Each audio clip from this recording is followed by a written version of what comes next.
نفکرن همو کوچبر و پنابرین کردین روجاوا کل ترکی دمینن بیکارن پریشانن دست خوال پیشیا خلکی و دگرن پارسه دکن نخیر تشکی بی آواهی تنه گلک هنه گلکی سرکفتینه دکار خدا یک جوان کماله نها همه چیروکا سرکفتنا کمال یه کوبانی بینن سر اکرانین رو داوه کمال حسنه 34 سالیه جگوندکی کوبانیه اف 7 سالن استانبوله لترکیه آتولیا خویا تکستیلی یا کنجان یعنی وکریه کارسازه کی سرکفتیه نیزی که هفته کس لجمعی کار دکن هموجی پنابرین کرد و عرب ین جرو جوای کردستانی و سورینه جخورا yani markaya ke kincin zarokaji çekiriye naveve kiriye beauty kits model u cilu bergen cuda jibu zarokan çedke dişine zileteri 10 ولاtin Arabi Hasan ej Kobani yani Kemal ej Kobani ha dixwaze cilu bergen zarokan bişine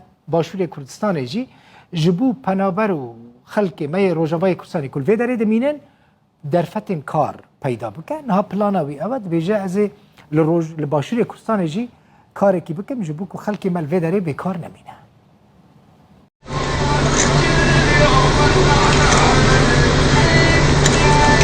Kemal Hesenê 34 salî ji qulana Kobaniye û ev 11 salin li gel malbata xwe li Tirkiyê penaber e. Kemalê ku ji 12 saliya xwe ve li Şamê dest bi karê xeyatî yanî durûnkariyê kiriye. Ev 7 salin li Stenbolê atolyeya xwe ya tekstîlê vekiriye. Kemalê ku 22 salin karê terzîtiyê dike. Li her du atolyeyên xwe yên tekstîlê, model û cilûbergên ciyawaz ji bo zarokên keçî çêdike û îxracî zêdetirî 10 welatên Erebî dike. Di Kobanê re ti karê malbir te nebû, ciyê me şoxelê me li Şamê bû. Tê me nikamû tê îş bikira divî terziyê da yani. Em hatin Tirkiye, em hatin Edenê. Dora 3 salan li Edenê dixebitiyam. Pêra me dîsa nawa warê ez dixwazim berê xwe da İstanbul.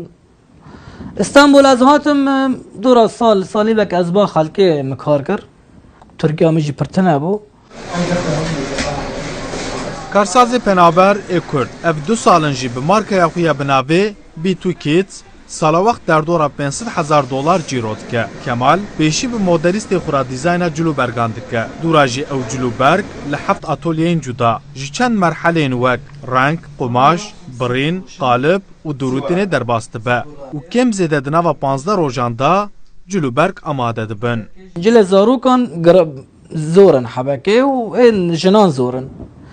Tim ve îşa me dikir û malê me jî em ixraca derva dikin. Tirkiyeda em nafroşin, em toptan difroşin.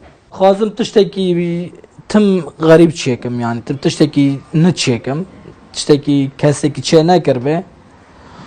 û em dixwazin bifroşin hêlê Kurda jî, hêlê başûrê jî.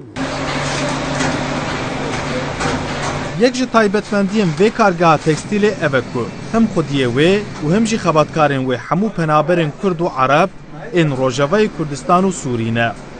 أنا غيساء من حلب. Navê min Geysa ye. Ji Helebê ji Seyf el Dewle me. Ev 6 salin ez li cem Kemal kar dikim.